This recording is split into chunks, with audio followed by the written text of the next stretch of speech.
máme pro vás takovou informaci, kterou já sama střebávám 3/4 roku. 2 roky, tačenko 2 roky. No, už 2 roky, ale 3/4 roku intenzivně.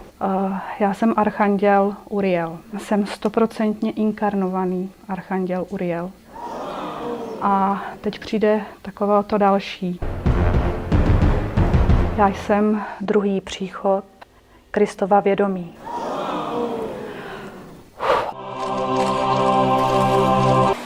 Tím, že to řekla, tak to vyjádřila a aktivovala. 12. ledna jsme aktivovali Kristovo vědomí na naší planetě. A dovolte, abych se představila i já. Já jsem archanděl Sandalfon. Musíme říct, že tady máme silnou podporu. Tady Ježíš už mě drží kolem ramen. Michal mě křídlama objímá.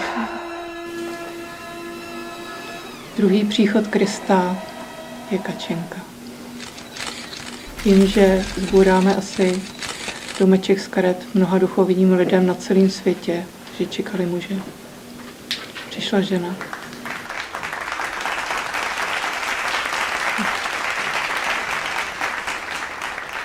Tak.